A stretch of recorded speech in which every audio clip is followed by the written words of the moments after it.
Straight into the roof of the net. Nice one. Straight down the middle. So a good performance from both teams. Hi and welcome to Firstpost. I'm Rupha Ramani. Let's get started.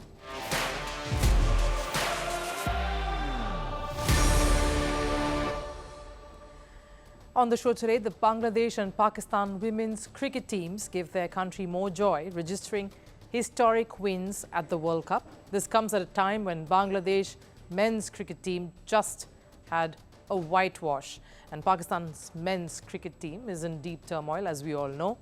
We bring you the emotional ride that these wins have created and who starred in them. Palestine and Israel are on course for yet another collision, this over football. The PFA, Palestinian Football Association, wants FIFA to ban Israel. The reason is not the war. Is Israel weaponizing football too? That's what Palestine claims. And there is a new Clark in the hood, more charismatic, charming, and supremely talented than the original Clark Kent. Caitlyn Clark is the new superhero who's revolutionizing basketball. But first, let's take a look at the headlines. Starting with tennis, number 1 seed Aryna Sabalenka crashed out of the China Open. The world number 2 lost to unseeded Karolina Muchova 6-7, 6-2, 4-6. The Czech player is gunning for her second career title with this win. Over in football, Manchester United drew 3-3 with FC Porto in a Europa League thriller. United were up 2-0 early on with goals from Marcus Rashford and Rasmus Højlund. Porto struck thrice to put United on the back foot. United's troubles increased after midfielder Bruno Fernandes was given a red card in the 81st minute, but Harry Maguire came to the rescue and scored in injury time to salvage a draw. Chaos surrounded the Ajax versus Slavia Praha Europa League match. Before the game, sections of Ajax fans clashed with the Czech police. Fans tried entering the stadium without tickets. Police detained several of them and even found knives, baseball bats and batons with some of the Ajax supporters. Over in Formula One, French luxury giant LVMH has signed a 10-year sponsorship deal with Formula One. The deal includes its brands, Louis Vuitton, Moet Hennessy and Tag Heuer. It's valued at over $100 million annually. The sponsorship will start in 2025. And wrapping it up with news from chess, 5-time world champions Vishwanathan Anand and Magnus Carlsen headlined the opening day of Global Chess League, a league-based tournament currently underway in London. The duo played out a draw that drew a massive audience.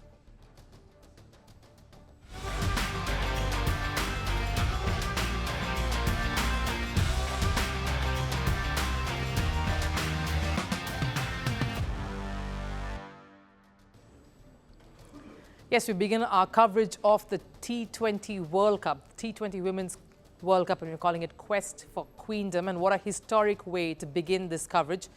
Yes, and it's gotten underway in UAE. And the biggest story that we are starting with and that's taken center stage has been the rise of 2 subcontinent teams who've come on the back of growing dissent and discord back home, registering great wins, Bangladesh and Pakistan.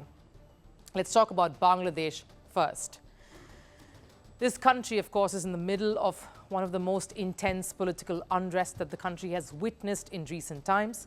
The uncertainty back home has had its impact on the sporting landscape too. In fact, the Women's World Cup was initially meant to be held in Bangladesh. These women, led by Nigar Sultana, would have played in front of their home crowd. They would have been cheered by their own fans. Bangladesh had to play in UAE. The World Cup got shifted there. Sure, they were up against a rookie side in Scotland yesterday, playing their debut World Cup. But by beating Scotland, Bangladesh registered their first win at the T20 World Cup in 10 long years, resulting in emotional scenes all through the stadium.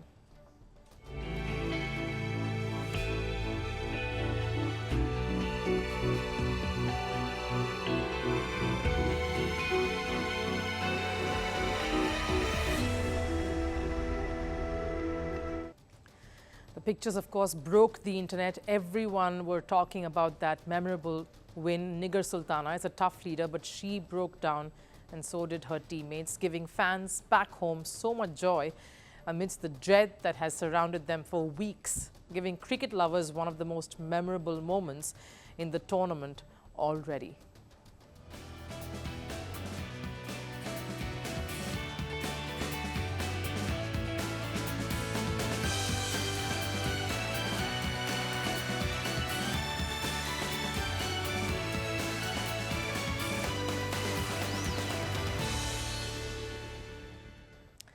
Yes, that was Bangladesh, and what a great way to have started this campaign. All eyes on them here on, and this was not the only side from the subcontinent that had a great outing. Pakistan is probably seeing a reversal of fortunes, at least here. The women are doing what the men are struggling to achieve. Pakistan cricket is in shambles. Their senior-most hand, Babar Azam, just stepped down, relinquishing the captaincy of the shorter formats. They aren't winning matches, and no one knows who will lead their white ball formats from here on for the near future.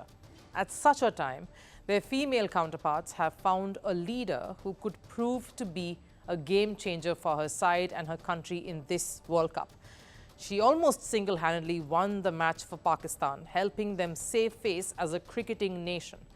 Fatima Sana led her team to a memorable win over title contenders Sri Lanka, the dark horse in some sense in this particular tournament. The Chamari Atapattu-led side have looked solid in the months leading up to this contest, but I have to focus on Fatima Sana, who is all of just 22 years old.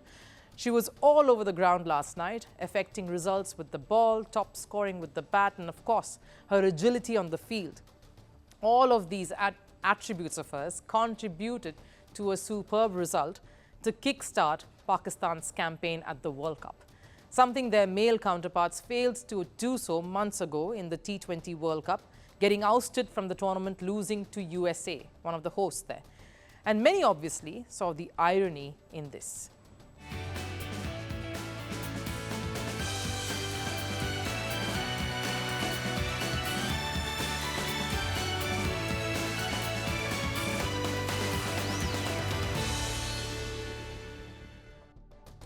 Pakistan women's team finally beat a side they had lost to a number of times leading up to this face-off. There were many questions over Sana leading the charge here in this mega tournament. How would a 22-year-old take all that pressure? It's a big moment. It's a big-scale event, something the senior Nidadar had to bear the burden of for a very long time. But Sana's cool, calm presence was clearly the differentiator on the day. And that's how these two young sides, these underdogs in the World Cup, have given us and many cricket fans watching this sport a lot to revel about, opening up this tournament to be an exciting one in the days to come. And of course, we will keep our focus going in our special coverage quest for Queendom.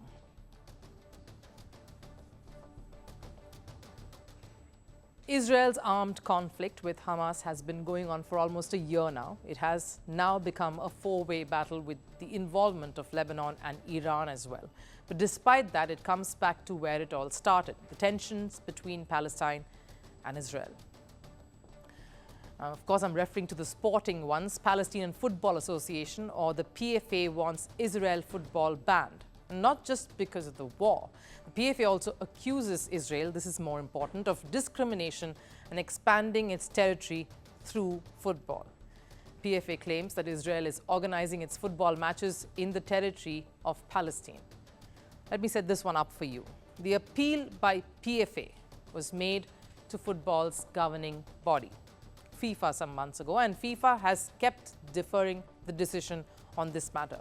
They've sided with neither Israel nor Palestine in order to keep the peace of whatever that's left of it. But here's the thing, the same FIFA banned Russia's participation in football ever since the Ukraine invasion. Of course, they had to in that regard because many opposing teams were refusing to play Russia. FIFA had been put in a spot of bother. It had to come to that. But here, that's not the case, at least not just yet, which is why no decision has been made yet on this tussle, which is why the pressure on FIFA to suspend Israel is slowly mounting. If not from the world, at least from the Palestinian Football Federation. FIFA had promised to address the issue in July, but deferred it to August and then to its October meeting now. Now too, they have not reached a decision yet, but have instead asked the disciplinary committee to investigate this matter further.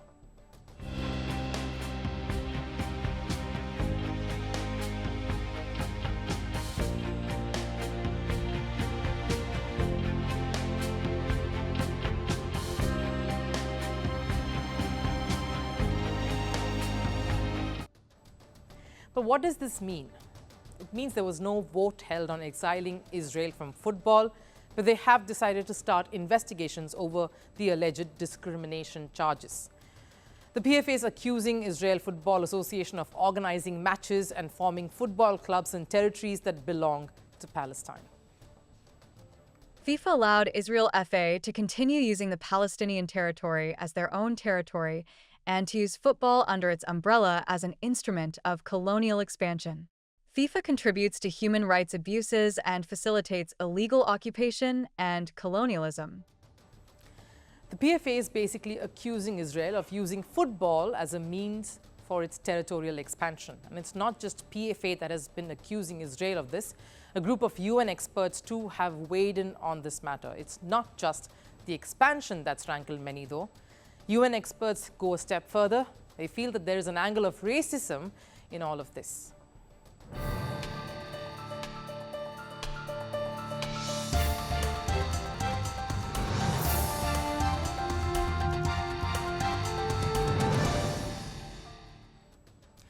These allegations suggest that Israel is not only organizing its domestic matches in Palestinian territory, but also ignoring Arab players, especially Palestinians, from being a part of their leagues, crushing the dreams of many. The war has killed at least 410 athletes, sports officials or coaches. Out of these, 297 were footballers, including 84 children, and close to 50 sports facilities have been destroyed, which includes 9 of the 10 Gaza football stadiums. Collateral damage of the war, of course. PFA's domestic tournament, West Bank Premier League, is halted because of the war, a huge setback for a country that showed a lot of promise in the recent football tournaments. Despite the lack of facilities, they are currently competing for a place in the World Cup. And not too long ago, Palestine's national team made the AFC Asian Cup a very exciting tournament with their grit and resilience. Sport, though, in this case, football, has clearly become another weapon in this conflict. The reason why the stalemate here exists when it comes to Palestine crying foul is because in the 30-odd years that Israel has been a UEFA member, no other team or countries have refused to play Israel. So what will FIFA ultimately decide or be forced to decide that will ensure that there are no negative repercussions post this decision? That will be something to look out for. Women's basketball has found its fame, and the reason for that is a 22-year-old playing in just her first WNBA season. Indiana Fever's point guard, Caitlyn Clark, has already become the face of women's basketball, despite this being her debut year. To cap it off, Clark has won Rookie of the Year award, and she did that in some style, a unanimous choice of 66 of the 67 votes going in her favor. But it isn't just skill and accolades that make her the most popular face here on the basketball court. Clark's off-field antics and add more value to not just her, but the sport itself. An impressive scorer who knows how to take the little jibes, a voice that is also known to speak up when it matters the most, with her witty press conferences making her a complete package. Meet the coolest Clark in town, the biggest superhero yet. Not just any rookie, but the rookie, who walks into every award category as the favorite. Caitlyn Clark is turning heads in her first WNBA season, and winning the Rookie of the Year award was just the icing on the cake. The Indiana Fever point guard is proving what stardom can truly do, because she had the votes of 66 out of the 67 adjudicators. No wonder one of the best point guards, Chris Paul, sent in his praise.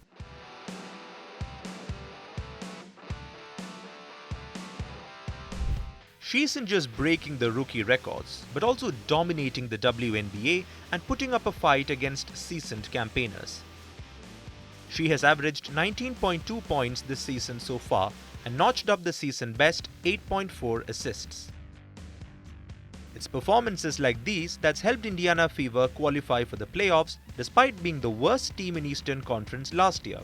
Although Fever were knocked out in the initial stage and failed to qualify for the next round, Clark did her job, pretty much living up to the massive $338,000 contract she earned. And while her on-court domination is enough to prove that she's one of the rising stars of the game, her off-court behavior is what makes her a crowd favorite. Because while Clark may be dedicated towards her game, she knows how to live in the moment too, like her press conferences that are always amusing. After Indiana Fever registered an 84-80 victory over rivals Connecticut Sun, Clark gave the internet a viral moment.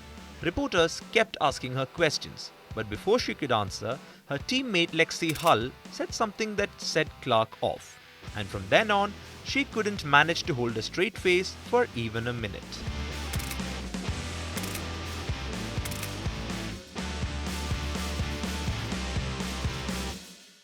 And this is when Clark did not even utter a word, because when she does, it leaves others smitten too, even when the topic is something serious. Just a month ago, a reporter asked her about her injury, and Clark, instead of giving an update on the subject, said this. Yeah, I saw the replay. It looked really soft. It wasn't bad of a turn, but it hurt. So sometimes you just need to give yourself a second. If you have ever turned your ankle, it just kind of stings for a little bit. So I was good. This quote does no justice though to how she looked when she actually said it. And it's not just the fun version of Clark that the fans love, she's vocal on subjects that matter to her. Just a few weeks ago, when Connecticut Sun defeated Indiana Fever and knocked them out of the playoffs, some of the Connecticut Sun players faced racist abuses from sections of the Fever fans, to which Clark said this. Nobody in our league should be facing any sort of racism. Hurtful, disrespectful, hateful comments and threats. Those aren't fans, those are trolls. And it's a real disservice to the people in our league. She is growing to be the face of the WNBA, reason why her presence on court grabs just as much interest as some of the biggest names over in the men's event. The viewership of the regular season saw 54 million people tune in to watch the WNBA, a boost of 170% from last year. Clark's introduction has even led to more social media content consumption and even more crowds coming into the arena just to watch her play. Clearly, WNBA is embracing the Clark effect, because whatever she does, it is as good as gold. When we used to say Clark, we always thought of the world's first superhero, Clark Kent. But I guess that name has a new address now, a prettier face, and definitely a much cooler superhero status. Time for last serve. In a historic move for the transgender community, Spain's first all-trans football team, Phoenix FC, made its debut in a regional men's league match. They lost the game by 19 goals, but it was a significant move for the community. Take a look.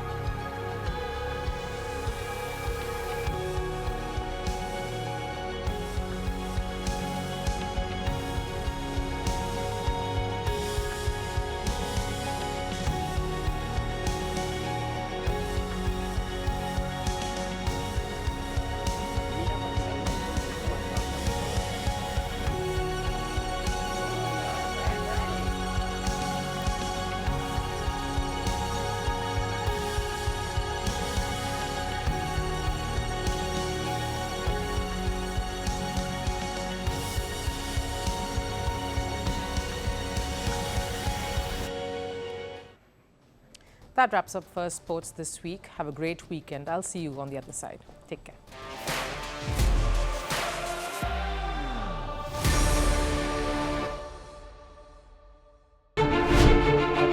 Firstpost decodes the U.S. election, explains how America chooses its president, your primer on the race to the White House. Everything you need to know about how America votes and its global implications. U.S. Election Explained. Every Monday and Thursday only on Firstpost.